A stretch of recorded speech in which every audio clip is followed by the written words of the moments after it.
Question 16 बहुत interesting question है। इस क्वेश्चन में ये कहा गया है कि एक एलिवेटर है और ये एलिवेटर वर्टिकली अपवर्ड एक्सिलरेटेड है विद एक्सिलरेशन g/10 और इस एलिवेटर में एक स्प्रिंग बैलेंस है जो है इसके रूप से एलिवेटर के रूप से सस्पेंडेड है और बैलेंस से एक पुली अटैच है और पुली के ऊपर एक स्ट्रिंग पास हो रही है और स्ट्रिंग के टर्मिनल से 1.5 किलोग्राम और 3 किलोग्राम के ब्लॉक सस्पेंडेड है और जब रिलीज कर दिया जाता है फाइंड करना है कि बैलेंस की रीडिंग क्या होगी।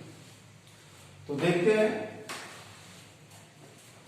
इस क्वेश्चन को। देखिए अगर आप तो थोड़ा सा अदर जो पुली सिस्टम था, पुली मास सिस्टम, उससे ये क्वेश्चन थोड़ा सा डिफरेंट इस मायने में है क्योंकि अभी तक जो पुली मास सिस्टम के क्वेश्चंस आप लोग जनरली सॉल्व कर रहे थे उसमें पुली जो है किसी स्टेशनरी सपोर्ट से अटैच होती थी। ध्यान दें, पुली जो है अभी तक के प्रॉब्लम्स में एक स्टेशनरी जो है सपोर्ट से अटैच होती थी, लेकिन यहाँ पर आप देखें तो जो पुली है वो एलिवेटर के जो है रूप से सस्पेंडेड है, स्प्रिंग बैलेंस उससे अटैच है और एलिवेटर एक्सिलरेटेड है। तो यहाँ कह सकते हैं आपकी जो पुली है वो अभी एक्सिलरेटेड होगी वर्टिकली अपवर्ड, जबकि अभी तक के प्रॉब्लम में जो पुली होती थी वो स्टेशनरी होती थी यानी इनर्शियल होती थी। इनर्शियल अगर हम उसे फ्रेम कंसीडर करते तो इनर्शियल होती थी,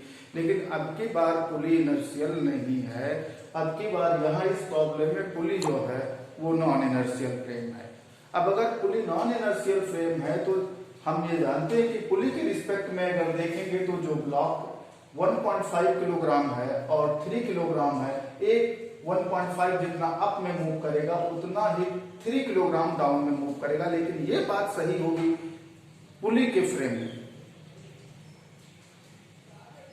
क्योंकि हमारा जो पुली है वो भी तो अपवर्ड एक्सिलरेटेड, वो भी तो मोशन की स्टेट में है। तो यहाँ पर हमें थोड़ा सा चेंजेस लाने होंगे। जो हम अगर पुली के फ्रेम में सॉल्व करते हैं तो फिर ऐसे में हम ये कह सकते हैं 1.5 किलोग्राम पुली के रिस्पेक्ट में वर्टिकली अपवर्ड एक्सिलरेटेड होगा और 3 किलोग्राम वर्टिकली डाउनवर्ड एक्सिलरेटेड होगा और पुली के रिस्पेक्ट में जो एक्सिलरेशन होगा इन मैग्नीट्यूड 1.5 किलोग्राम का और 3 किलोग्राम का दोनों का इक्वल होगा। 1.5 किलोग्राम का अपवर्ड होगा और 3 किलोग्राम का डाउनवर्ड होगा, लेकिन ये पुली के रिस्पेक्ट में होगा। कई स्टूडेंट्स इसमें गलतियां यही करेंगे कि इसमें जनरली जैसे सॉल्व करते थे वैसे सॉल्व करेंगे और एक्सीलरेशन वहां भी हम लोग इक्वल ही ले रहे थे, मैग्नीट्यूड इक्वल ही ले रहे थे, तो ऐसे में वो चीजें सब करके तो सॉल्व करेंगे। लेकिन ध्यान दें वो स्टूडेंट्स, उसमें जो आप एक्सीलरेशन ले रहे हो यहाँ पर इक्वल ले रहे हो तो वो पुली के रिस्पेक्ट में है, यानी पुली के रिस्पेक्ट में इन दोनों ब्लॉक से एक्सीलरेशन अगर आप देखेंगे तो वो इक्वल होंगे इन मैग्नीट्यूड। 1.5 किलोग्राम का जितना वर्टिकली अपवर्ड होगा उतना ही 3 किलोग्राम का वर्टिकली डाउनवर्ड होगा। ठीक, हाँ, अगर पुली स्टेशनरी, अगर अभी तक के क्वेश्चंस में जनरली पुली स्टेशनरी होती थी तो जो एक्सीलरेशन पुली के रिस्पेक्ट में होता था वही एक्सीलरेशन ग्राउंड के रिस्पेक्ट में भी होता था, यानी एब्सोल्यूट एक्सीलरेशन भी वही हो जाता था जो पुली के रिस्पेक्ट में होता था। लेकिन यहाँ ऐसा नहीं होगा, यहाँ पुली जो है वो एक्सीलरेटेड है वर्टिकली अपवर्ड, तो पुली के रिस्पेक्ट में अगर आप बात करेंगे तो 1.5 किलोग्राम और 3 किलोग्राम दोनों के एक्सीलरेशन इन मैग्नीट्यूड इक्वल होंगे। 1.5 किलोग्राम का वर्टिकली अपवर्ड होगा और उतना ही 3 किलोग्राम का वर्टिकली डाउनवर्ड होगा। यानी इस क्वेश्चन को हमें पुली के रिस्पेक्ट में सॉल्व करना होगा, तभी इजीली हम सॉल्व कर पाएंगे। तो चलिए हम यहाँ पर फ्रेम कंसीडर कर ले रहे हैं पुली को। अगर हम पुली को फ्रेम ले रहे हैं तो ये नॉन इनर्शियल है।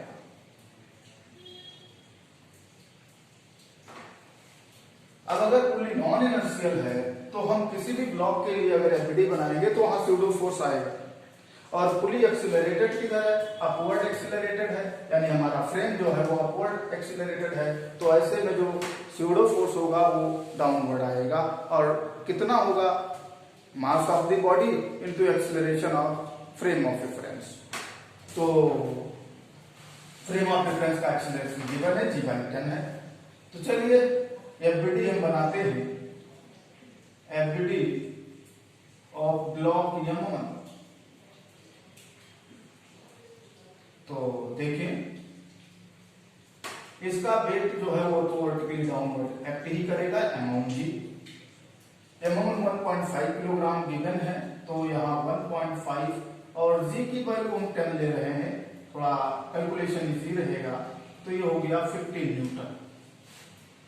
स्ट्रिंग से ये कनेक्टेड है, तो स्प्रिंग फोर्स भी टेंशन फोर्स भी अप्लाई होगा, वर्टिकली अपवर्ड अप्लाई होगा फैक्टरली। अभी जैसा मैंने कहा था फ्रेम मैंने नॉन इनर्शियल लिया है, तो डेफिनेटली हमें स्यूडो फोर्स भी लेना होगा, और pseudo force non inertial frame का एक्सेलरेशन जिधर होगा उसके अगेंस्ट होगा। तो नॉन इनर्शियल फ्रेम का एक्सेलरेशन वर्टिकली अपवर्ड है, तो यहाँ पर pseudo force definitely vertically downward act करेगा। यह है स्यूडो फोर्स, और ये स्यूडो फोर्स इस ब्लॉक का मास यानी m1 और इनटू एक्सीलरेशन जो नॉन इनर्शियल फ्रेम का था यानी a नॉट, तो m1 इज इक्वल टू 1.5 पर a not equal to g upon 10। जी अभी मैंने जैसा कहा था कि हम 10 ले रहे हैं, तो इस केस में 1.5 इंटू 1 इक्वल टू 1.5 न्यूटन।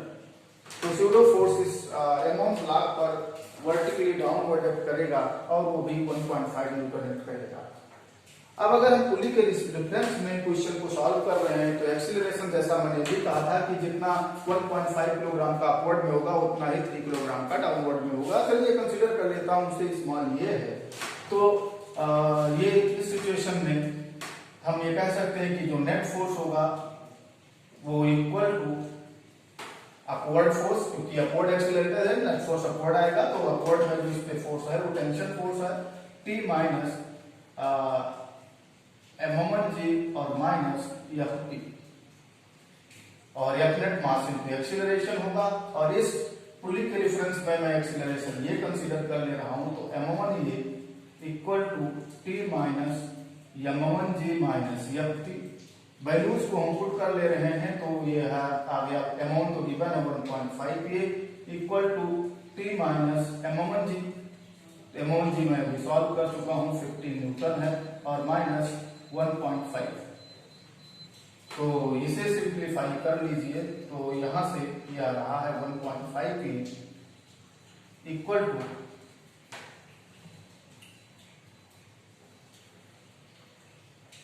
ये हो गया T माइनस 16.5। एक इक्वेशन यहां से आ गया। ऐसे ही हम FBD लेते हैं सिमिलरली,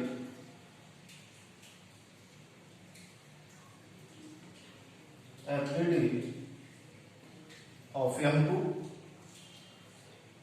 M2 की FBD लेते हैं, तो M2 तो इसका वेट होगा m2g डाउनवर्ड, और दूसरा जो ब्लॉक है उसका मास 3 किलोग्राम कहा गया है, तो 3g, g की वैल्यू 10 लेते हैं, तो इक्वल टू 30 न्यूटन।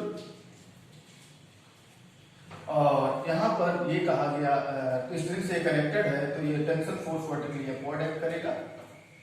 यहाँ भी मैं फ्रेम पुली को ही ले रहा हूँ, नॉन इनर्शियल है, स्यूडो फोर्स डाउनवर्ड एक्ट करेगा, तो हम इसे डाउनवर्ड में जो है एक फोर्स और स्यूडो फोर्स एक्ट करेगा। लेकिन यहाँ पर स्यूडो फोर्स जो होगा, इस ब्लॉक का मास 3 किलोग्राम है, तो 3 इंटू ए नॉट होगा, और यहाँ पर लिखते रहे m2 ए नॉट, और m2 की वैल्यू 3 और ये नॉट है g/10, तो ये आ रहा है 3 न्यूटन।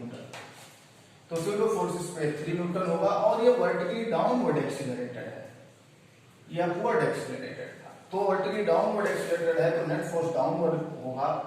तो नेट फोर्स, तो डाउनवर्ड में टोटल फोर्स क्या है भाई, ये है जो है m2g और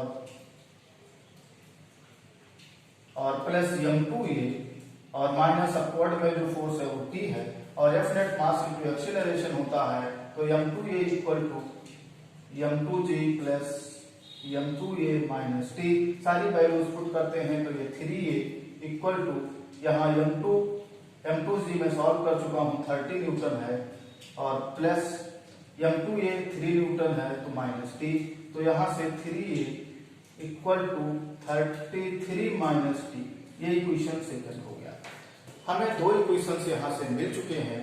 अब हम इन दोनों इक्वेशंस को जो है अगर ऐड कर लेते हैं, तो यहाँ से एक्सीलरेशन फाइंड हो जाएगा।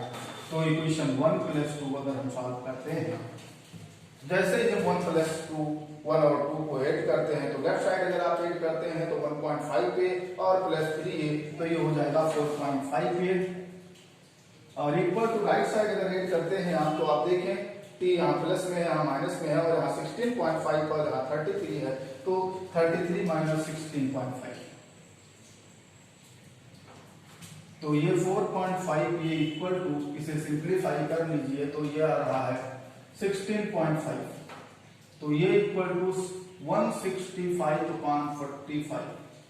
तो इसे अगर आप सिंप्लीफाई करते हैं तो ये जो है, तो ये 50 जो है 11/3, ये इक्वल टू 11/3 मीटर/सेकंड²। एक्सीलरेशन आ गया जो पुली के रिस्पेक्ट में इन दोनों ब्लॉक्स का होगा 1.5 किलोग्राम का अपवर्ड में होगा पुली के रिस्पेक्ट में एक्सीलरेशन, और m2 का यानी 3 किलोग्राम वाले का वर्टिकली डाउनवर्ड होगा पुली के रिस्पेक्ट में 11/3 मीटर/सेकंड। तो ऐसे में जो है हमें फाइंड करना था टेंशन फोर्स, तो हम इक्वेशन 1 में वैल्यूज को पुट कर लेते हैं फ्रॉम इक्वेशन 1। तो इक्वेशन 1 जरा देखिए क्या है, 1.5 इक्वल टू t - 16.5, तो यहां से t की वैल्यू आपको फाइंड हो जाएगी 1.5a + 16.5, तो यहां से टेंशन फोर्स फाइंड हो जाएगा 1.5, और ये की वैल्यू में सॉल्व कर चुका हूं 11/3 और +16.5, और इसे अगर आप ऐड करते हैं तो ये 5.5 + 16.5, तो ये आ रहा है 22। कैपिटल T इक्वल टू यहाँ से आ गया 22 न्यूटन। लेकिन हमें ये बताना था कि भाई जो ये स्प्रिंग है, स्प्रिंग बैलेंस है, वो कितना रीड करेगा, उसकी रीडिंग क्या होगी। अब स्प्रिंग बैलेंस की रीडिंग जो होगी वो तो जो पुलिंग फोर्स अप्लाई कर रहा होगा स्प्रिंग बैलेंस पर वो होगा।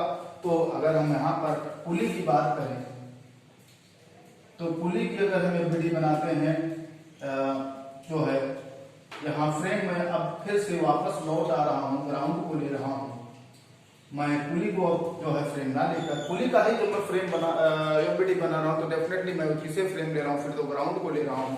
और मैं ग्राउंड को लेकर पुली का जो है बना रहा हूँ एबीडी, तो ऐसे में पुली का वेट, क्योंकि ये क्वेश्चन में कहा गया है जो पुली है वो मासलेस है, तो फिर वेट नहीं होगा। फिर तो इस पर जो सपोर्ट है यानी स्प्रिंग बैलेंस है, स्प्रिंग फोर्स बैलेंस फोर्स लगाएगा, वर्टिकली अपवर्ड लगाएगा। चलिए अभी मैं F लिख दे रहा हूँ, और इस पर इसके ऊपर जो स्प्रिंग पास कर रही है वो दोनों साइड्स में टेंशन फोर्स अप्लाई करेगी। टेंशन फोर्स मैं सॉल्व कर चुका हूँ, कैपिटल T। तो ऐसे में चूंकि ये मासलेस है तो इस पर F नेट जो आएगा वो 0 आएगा, since pulley is massless. Question में बताया गया है कि पुली मासलेस है, इज मासलेस, और किसी भी मासलेस बॉडी पर नेट फोर्स हमेशा 0 ही होता है, वो चाहे एक्सीलरेटेड हो चाहे वो नॉन एक्सीलरेटेड हो, क्योंकि force equal to mass into acceleration होता है। फिर मास 0 होगा तो फोर्स 0 आएगा, फिर तो F नेट इक्वल टू 0 होगा, और अगर F नेट 0 होगा तो फिर तो वो फोर्सेस बैलेंस हो रहे होंगे, यानी F जो है वो बैलेंस करेगा T + T को, यानी F इक्वल टू तो 2T होगा, यानी जो फोर्स अप्लाई कर रहा होगा स्प्रिंग बैलेंस इस पुली पर वो 2T का फोर्स अप्लाई कर रहा होगा। और T की वैल्यू में सॉल्व कर चुका हूँ 22 न्यूटन है, तो ये आ गया 44 न्यूटन। यानी जो स्प्रिंग बैलेंस फोर्स अप्लाई करेगा वो 44 न्यूटन का अप्लाई करेगा। अगर हम इसे किलोग्राम वेट में लिखें तो हमें G से डिवाइड करना होगा, तो F इक्वल टू 44/10 इतना किलोग्राम वेट, यानी ये होगा 4.4 किलोग्राम वेट। ये आंसर हो गया, यानी जो स्प्रिंग बैलेंस की रीडिंग होगी वो 4.4 किलोग्राम वेट होगी। ये क्वेश्चन 18 में देखिए ध्यान दे, क्वेश्चन 17 का ही एक पार्ट है, लेकिन क्वेश्चन 17 इसके कंपैरेटिवली इजी है, तो मैं 18 पर आ गया हूं। क्वेश्चन 18 को देखें, इसमें ये कहा गया है कि एक एलिवेटर है और इस एलिवेटर के जो रूफ है उससे एक स्प्रिंग सस्पेंडेड है और उस स्प्रिंग का फोर्स कांस्टेंट 100 न्यूटन पर मीटर है और इस स्प्रिंग के लोअर टर्मिनल से 2 kg का ब्लॉक सस्पेंडेड है और एलिवेटर वर्टिकली अपवर्ड एक्सीलरेटेड है विद एक्सीलरेशन 2 मीटर पर सेकंड स्क्वायर। तो ऐसे में ये जो है बताना है कि जो स्प्रिंग बैलेंस है उसमें एक्सटेंशन कितना होगा, ये स्प्रिंग है इसमें एक्सटेंशन कितना होगा।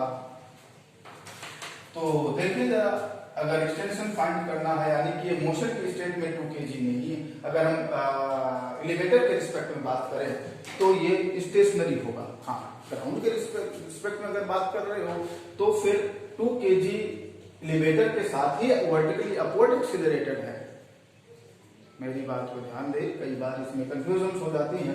अगर आप ग्राउंड के रेफरेंस में यानी कि आप फ्रेम जो है ग्राउंड को ले रहे हो तो ऐसे में एलिवेटर तो एक्सीलरेट है ही है अपवर्ड, स्प्रिंग भी वर्टिकली अपवर्ड एक्सीलरेट है, 2 किलोग्राम ब्लॉक भी वर्टिकली अपवर्ड एक्सीलरेट है और ये सभी के एक्सीलरेशन 2 मीटर पर सेकंड स्क्वायर है। लेकिन अगर हम फ्रेम इस एलिवेटर को ले लें तो एलिवेटर के रेफरेंस में आपका स्प्रिंग भी स्टेशनरी है और आपका ब्लॉक भी स्टेशनरी है।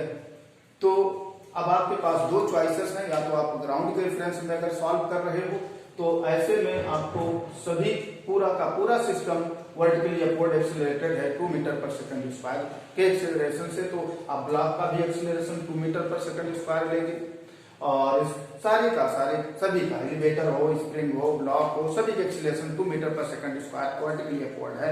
लेकिन ये तब है जब आप फ्रेम ग्राउंड के को लेकर चल रहे हो।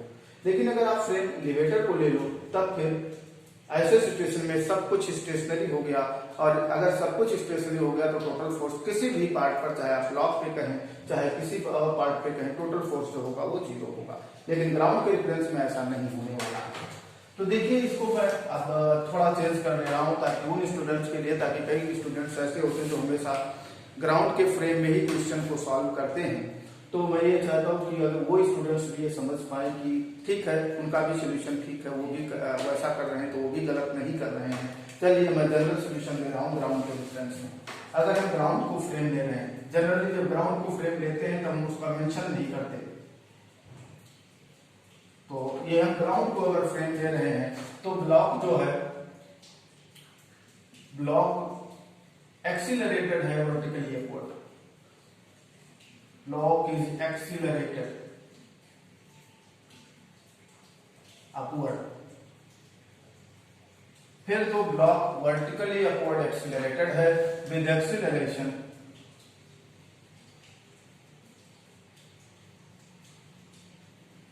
2 मीटर पर सेकंड स्क्वायर। इसी एक्सीलरेशन से वर्टिकली अपवर्ड एक्सीलरेटेड है।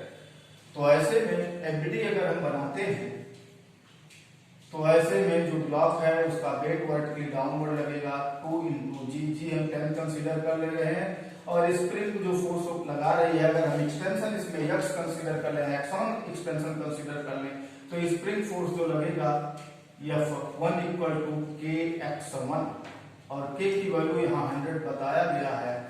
हाँ, X1 अननोन है तो X1 रहने देते हैं। तो F1 इक्वल टू 100 X1 होगा और ये वर्टिकली अपवर्ड एक्सीलरेटेड है 2 मीटर पर सेकंड स्क्वायर के। तो टोटल फोर्स या नेट फोर्स जो होगा वर्टिकली अपवर्ड होगा।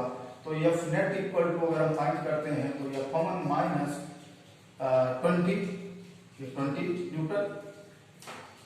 तो F नेट जो होता है मास इंटू एक्सीलरेशन, इसका मास बताया गया है 2 kg है तो 2 इंटू जो है acceleration 2 equal to F1 minus 20। तो यहां से आप देखें तो F1 की वैल्यू आपको फाइंड हो जाएगी, ये होगी 24 और F1 अभी जैसा मैंने लिखा था 100 X1 है तो ये इक्वल टू 24। तो X1 इक्वल टू फिर तो 100 से डिवाइड करेंगे 0.24 मीटर, यानी इस केस में स्प्रिंग में जो एक्सटेंशन होगा वो 0.24 मीटर होगा। अब नेक्स्ट इसी में एक पार्ट और कहा गया है कि भाई अगर इस ब्लॉक के साथ जो 2 किलोग्राम का है उसी के साथ एक और ब्लॉक 1 किलोग्राम का और ऐड कर दें। 2 किलोग्राम के साथ 1 किलोग्राम का एक ब्लॉक और ऐड कर दें। और अगर 2 किलोग्राम के साथ 1 किलोग्राम का एक ब्लॉक और ऐड करते हैं तो अब यहाँ सस्पेंडेड जो मास होगा वो 3 किलोग्राम का हो जाएगा। तो ऐसे में फिर से यही कॉन्सेप्ट अप्लाई करेंगे। 1 kg मास इज एडेड।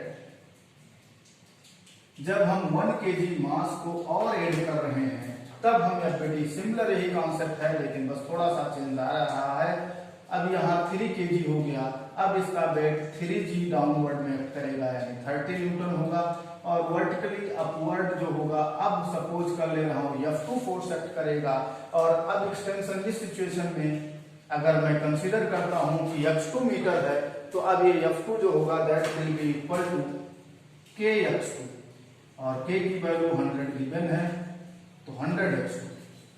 इस केस में भी एक्सीलरेशन वर्टिकली अपवर्ड ही है और ये 2 मीटर पर सेकंड स्क्वायर है। तो ऐसे में फिर से हम नेट फोर्स वर्टिकली अपवर्ड ही होगा, तो F net equal to F2 minus 30। तो यहां से फिर से F2 हमें सॉल्व हो जाएगा F नेट प्लस 30। तो यहां से F नेट तो मास इनटू एक्सीलरेशन होता है, नाउ मास इज 3 किलोग्राम, तो 3 और एक्सीलरेशन इज 2, तो 3 इंटू 2 प्लस 30।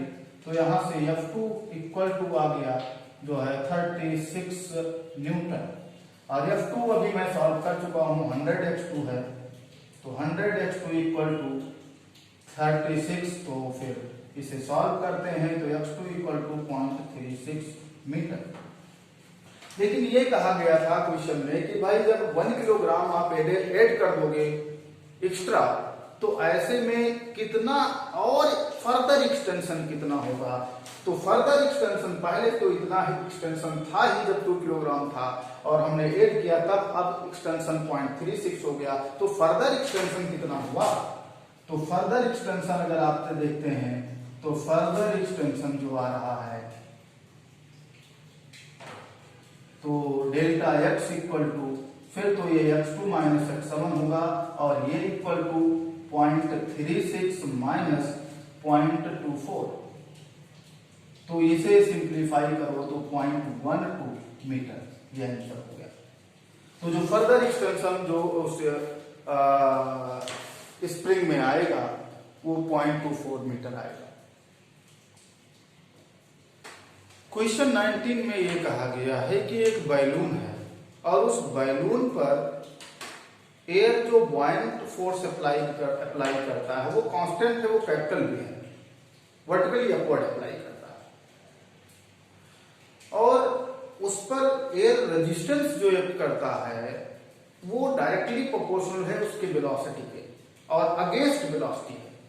यानी बैलून जिस समय डाउन मूव करेगा उस समय जो रेजिस्टिव फोर्स होगा वो वर्टिकली अपवर्ड एक्ट करेगा, और जिस समय अपवर्ड मूव कर रहा होगा उस समय वो जो रेजिस्टिव फोर्स होगा वो डाउनवर्ड मूव करेगा। हाँ, ये बताया गया है कि जो रेजिस्टिव फोर्स एक्ट करता है वो डायरेक्टली प्रोपोर्शनल है to the velocity of the balloon.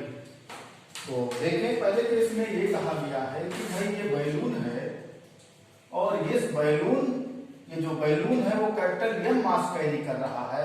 अगर कैपिटल एम मास कैरी कर रहा है तो इसका वेट कैपिटल एम जी तो वर्टिकली डाउनवर्ड एक्ट करेगा। श्योर। नेक्स्ट, ये भी कहा गया है कि बॉयंट फोर्स भी एक्ट कर रहा है जो वर्टिकली अपवर्ड है और वो कांस्टेंट है, यह है कैपिटल बी। अब एक बात और कहा गया है कि जब कैपिटल एम मास से कैरी कर रहा है बैलून तब इस डाउनवर्ड ये मूव कर रहा है with constant velocity small v। अगर डाउनवर्ड मूव कर रहा है तो इस सिचुएशन में जो रेजिस्टिव फोर्स होगा वो वर्टिकली अपवर्ड होगा, यह रेजिस्टिव फोर्स है। और रेजिस्टिव फोर्स क्वेश्चन में बताया गया है that is directly proportional to the velocity of the balloon, और वेलोसिटी यहाँ क्वेश्चन में v कहा गया है। तो चलिए प्रोपोर्शनलिटी हटाने पे कोई कांस्टेंट v आएगा, k आएगा तो kv हो जाएगा। यानी जो रेजिस्टिव फोर्स होगा वो वर्टिकली अपवर्ड एक्ट करेगा और वो केबी एक्ट करेगा। ये क्वेश्चन में बता दिया गया। और ये कांस्टेंट वेलोसिटी से मूव कर रहा है, इसका मतलब एक्सीलरेशन तो इसमें कोई है नहीं। तो यहां से since balloon is moving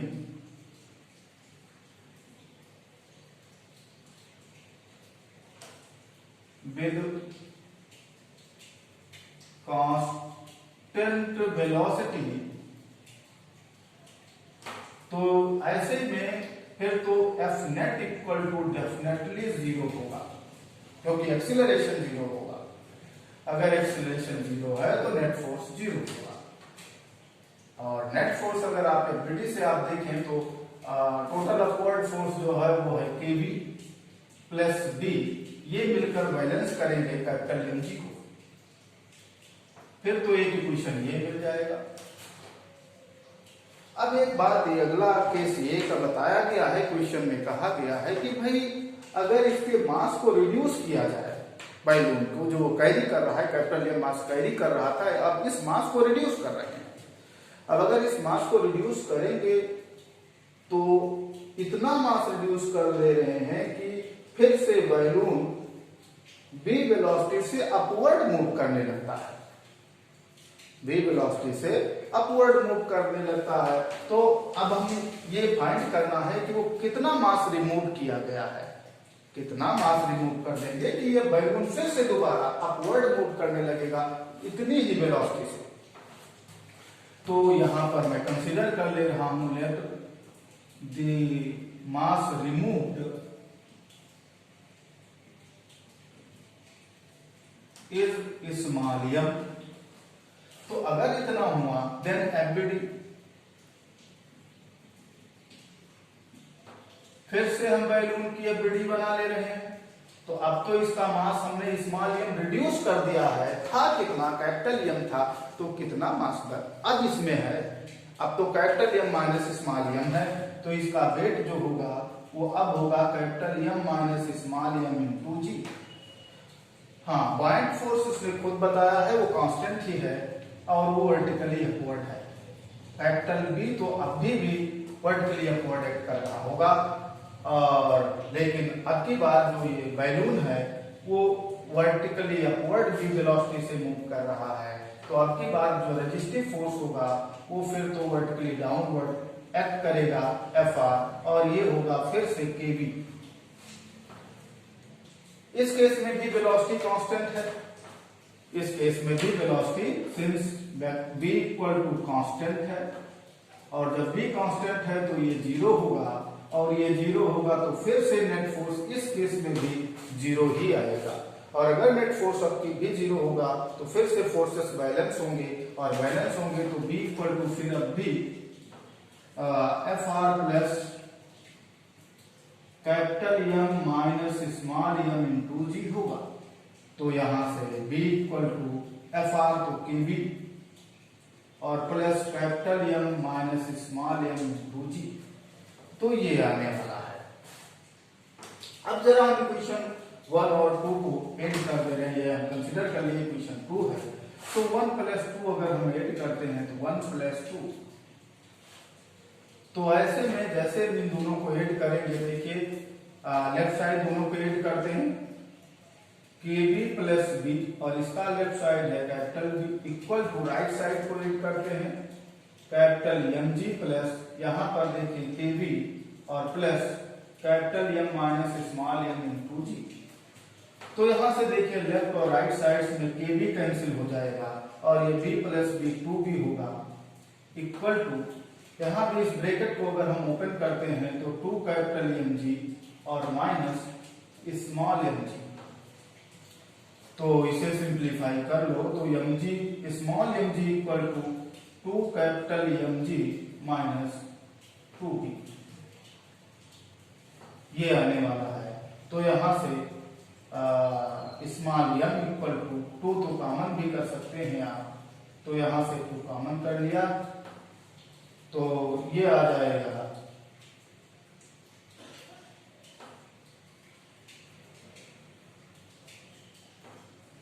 capital M minus capital B upon g. कितना मास इसमें से रिमूव किया गया होगा, रिमूव मास। क्वेश्चन 20 में कहा गया है कि एक बॉक्स है और उस बॉक्स में स्मॉल एम मास है। उस बॉक्स का टोटल जो मास है वो स्मॉल एम है और वो जो है कुछ गहराई पर है वाटर में और अपवर्ड एक्सिलरेट है, कुछ डेप्थ पर है और वो वर्टिकली अपवर्ड एक्सिलरेट है। क्यों वर्टिकली अपवर्ड एक्सिलरेट होगा? क्योंकि जो लिक्विड होगा वो buoyant force, upthrust force apply करेगा और उस अपथ्रस्ट फोर्स की वजह से ही वो वर्टिकली अपवर्ड एक्सिलरेट होगा। तो फर्स्ट केस में इन्होंने बताया है, फर्स्ट केस में कहा गया है कि ये बॉक्स है और इसका जो मास है वो स्मॉल एम है। तो अगर मास स्मॉल एम है तो वेट तो वर्टिकली डाउनवर्ड mg एक्ट करेगा और ये लिक्विड के अंदर है और अगर ये लिक्विड के अंदर है तो फिर तो इस पर बॉयंट फोर्स एक्ट करेगा और वो बॉयंट फोर्स वर्टिकली अपवर्ड होगा। कितना होगा इक्वेशन में नहीं बताया गया है, चलिए कैपिटल बी कंसीडर कर ले रहा हूं। और इस सिचुएशन में बताया गया है कि ये बॉक्स वर्टिकली अपवर्ड एक्सेलरेटेड है g/6 एक्सेलरेशन से। तो अगर वर्टिकली अपवर्ड एक्सेलरेटेड है तो डेफिनेटली इस बॉक्स पर टोटल फोर्स जो होगा वर्टिकली अपवर्ड होगा। देखें दो ही फोर्सेस एक्ट कर रहे हैं तो नेट फोर्स तो आएगा कितना, F net equal to B minus mg और F net mass into acceleration होगा तो m into g/6 equal to B minus mg। तो एक रिलेशन तो यहां से हमें मिल जा रहा है। नेक्स्ट केस में ये कहा गया है कि भाई अगर इस बॉक्स में कुछ और सैंड्स रखा जाए तो जैसे ही सैंड आप डालेंगे तो इस बॉक्स का जो मास होगा, पहले तो m था लेकिन अब और ऐड करेंगे मास तो बढ़ेगा। तो कितना मास और ऐड कर दिया जाए कि ये जो बॉक्स है अपवर्ड एक्सेलरेट होने के बजाय डाउनवर्ड एक्सेलरेट हो जाए और इतने ही एक्सेलरेशन से एक्सेलरेट हो जाए। तो चलिए कंसीडर कर ले रहा हूं कि नेक्स्ट केस, सेकेंड केस में ये कहा गया है। नाउ सेकेंड केस में मैं कंसीडर कर ले रहा हूं let small m mass of sand is added. अगर हम स्मॉल m मास सैंड का ऐड कर दे रहे हैं, अगर ऐसा करते हैं तो फिर टोटल मास अब इस बॉक्स में जो होगा वो m तो ऑलरेडी था और स्मॉल m1 हमने ऐड कर दिया है तो m प्लस m1 और इंटू g इतना इसका वेट होगा और बॉयंट फोर्स तो अभी भी कैपिटल बी जितना पहले लग रहा था उतना ही लगेगा। हाँ, कुछ स्टूडेंट्स इस पे ये कह सकते हैं क्या सर बॉयंट फोर्स नहीं चेंज होगा? जी बिल्कुल नहीं चेंज होगा। क्यों नहीं चेंज होगा? क्योंकि जो बॉक्स है वो जितना लिक्विड डिस्प्लेस करता है उसी के वेट के इक्वल होता है। तो फिर यहाँ पर क्वेश्चन में कहीं ये नहीं कहा गया है कि बॉक्स का जो वॉल्यूम है वो चेंज किया जा रहा है। अगर बॉक्स का वॉल्यूम नहीं चेंज किया जा रहा है तो फिर तो ऐसे में उसका बॉयंट फोर्स उस पर जो एक्ट कर रहा होगा वो चेंज नहीं होगा। तो हम बॉयंट फोर्स अभी भी उतना ही ले रहे हैं जितना फर्स्ट केस में लिया था।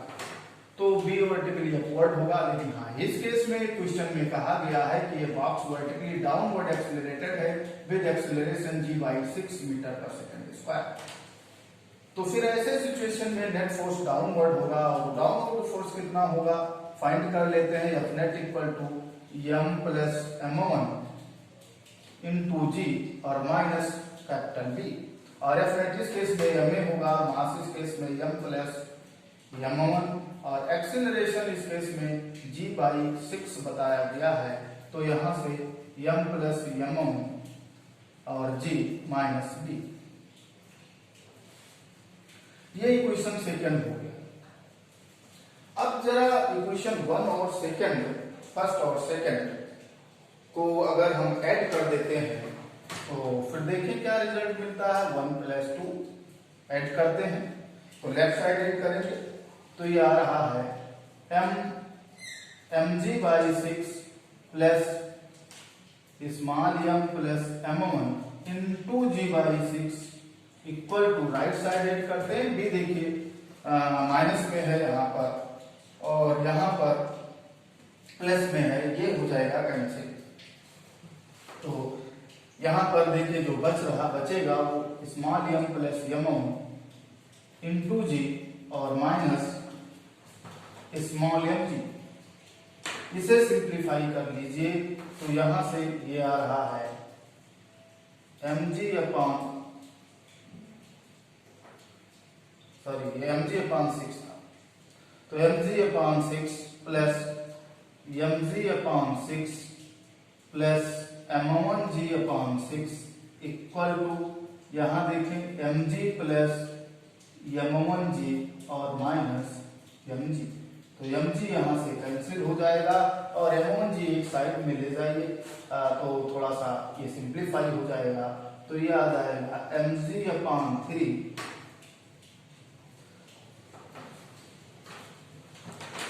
यहां से इसे सिंप्लीफाई करने पर यह आ रहा है mg upon 3 equal to m1g minus m1g upon 6, तो ये आ रहा है mg upon 3 equal to 5 m1g upon 6। देखिए g कैंसिल हो रहा है, 3 2 जा 6, तो m1 इक्वल टू फिर तो ये आ रहा है 2 अपॉन 5 स्मॉल m। क्वेश्चन 21 में ये कहा गया है कि एक कोई पार्टिकल है, उसका मास स्मॉल m है और उसके वेट के साथ साथ एक और एडिशनल फोर्स भी एक्ट करता है और वो एडिशनल फोर्स बताया गया है F equal to vector F equal to, question में ये गिवन है, vector F equal to V cross E, vector V cross vector E, ये बताया गया है। ये फोर्स एक्ट कर रहा है और दूसरा वेट तो उसका है ही,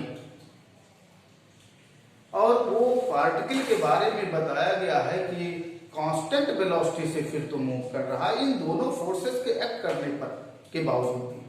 तो अगर कांस्टेंट वेलोसिटी से वो अगर मूव कर रहा है तो निश्चित रूप से उस पर टोटल फोर्स 0 होगा। तो यहाँ क्वेश्चन में बताया गया है पार्टिकल इज मूविंग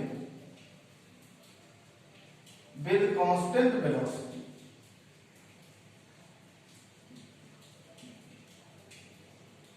वेक्टर, तो यहां से कह सकते हो फिर तो d vector v upon dt, और ये होता है एक्सीलरेशन और ये होगा नल वेक्टर। और अगर एक्सीलरेशन नल वेक्टर होगा तो ऐसे में जो नेट फोर्स होगा वह भी मास इनटू एक्सीलरेशन आप करेंगे तो वह भी नल वेक्टर ही आएगा। Therefore F net vector F net जो होगा वह भी equal to mass into vector, ये इक्वल टू नल वेक्टर, यानी टोटल फोर्स भी नल वेक्टर होगा। अगर टोटल फोर्स भी नल वेक्टर होगा और ये पार्टिकल दो ही फोर्सेस एक्सपीरियंस कर रहा है, क्वेश्चन में बताया गया, एक तो वेट है और दूसरा एक एडिशनल फोर्स है, तो इन दोनों फोर्सेस को ऐड करने पर ही नेट फोर्स मिलेगा। तो यहां से हम कह सकते हैं एक तो ये वेट वेक्टर W और प्लस दूसरा एडिशनल फोर्स ये वेक्टर F, इन दोनों को ऐड करने पर नल वेक्टर आना चाहिए। फिर तो हम कह सकते हैं वेक्टर F जो होगा वो माइनस वेक्टर W होगा, यानी जो एडिशनल फोर्स वेक्टर F है वो डेफिनेटली वेट के अगेंस्ट होगा। वेट आप जानते हो वर्टिकली डाउनवर्ड होता है, तो वेक्टर F डेफिनेटली अपवर्ड होगा। यानी अगर हम ड्रा करना ही चाहे, वैसे यहाँ कोई जरूरत नहीं है, तो दिखा सकते हैं ये mg तो डाउनवर्ड होगा, ये वेट है, और इस पर जो फोर्स F होना चाहिए वो अपवर्ड में होना चाहिए, जैसा कि अभी के कैलकुलेशन से मुझे यहाँ पता लग रहा है कि वेक्टर F जो है वो माइनस वेक्टर W है, यानी वेक्टर F और वेक्टर W दोनों ही अपोजिट वेक्टर हैं और अपोजिट वेक्टर्स में डायरेक्शन अपोजिट होती है और मैग्नीट्यूड इक्वल होता है, यानी वेट तो वर्टिकली डाउनवर्ड होगा तो एडिशनल फोर्स वर्टिकली अपवर्ड होगा और इन दोनों की मैग्नीट्यूड एफ और डब्ल्यू दोनों के मैग्नीट्यूड इक्वल ही होंगे, यानी कि एफ का जो मैग्नीट्यूड होगा वो डेफिनेटली डब्ल्यू का मैग्नीट्यूड होगा। लेकिन एफ के बारे में बताया गया है कि एफ जो है वो वी क्रॉस ए है, तो ये डेफिनेटली वी क्रॉस ए का जो मैग्नीट्यूड होगा वो इक्वल टू डब्ल्यू होगा, और डब्ल्यू तो mg होता है, और v क्रॉस ए का मैग्नीट्यूड आप जैसा पढ़ चुके हो, a cross b equal to a b sin theta होता है। Theta is the angle between the vector a and vector b। तो यहाँ पर हम वैल्यूज को पुट करते हैं, तो v क्रॉस a इसी से जो पैटर्न पे अगर हम देखें तो v क्रॉस a जो होगा वो v into a into sine theta होगा, ये इक्वल टू mg होगा। तो यहाँ से अगर हम v की वैल्यू फाइंड करें तो v इक्वल टू, तो फिर यहां से आएगा mg upon a sin theta, mg upon a sin theta. अब क्वेश्चन में कहा यह गया है कि भाई जो स्पीड होगी वो स्पीड फाइंड करो, लेकिन मिनिमम स्पीड फाइंड करो। तो यहां से अगर हम मिनिमम स्पीड चाहते हैं तो भाई क्या चीज चाहिए, मिनिमम। अगर लेफ्ट साइड मिनिमम होगा तो राइट साइड भी मिनिमम होगा। तो राइट साइड में क्या ऐसा है जो मिनिमम होगा, तो आप देखें ना तो मास बदल रहा है, ना ग्रेविटेशनल एक्सीलरेशन बदल रहा है, ना कैपिटल ए के बदलने की बात की जा रही है। फिर एंगल के बारे में कोई मेंशन नहीं है, कोई भी डेटा गिवन नहीं है कि कितना एंगल है, यानी आप एंगल ही बदलेंगे। अगर एंगल बदल रहे हो तो साइन की वैल्यू बदलेगी, और साइन की वैल्यू अगर आप मैक्सिमम ले लोगे तो ऐसे में साइन की वैल्यू जब आप मैक्सिमम लोगे तो स्पीड मिनिमम आ जाएगी, यानी कि for minimum speed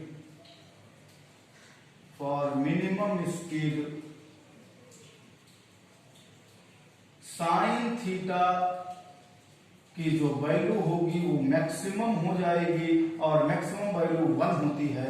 therefore V minimum equal to mg upon capital A. तो इस तरीके से जो पार्टिकल की मिनिमम स्पीड होगी वो mg अपॉन ए होगी।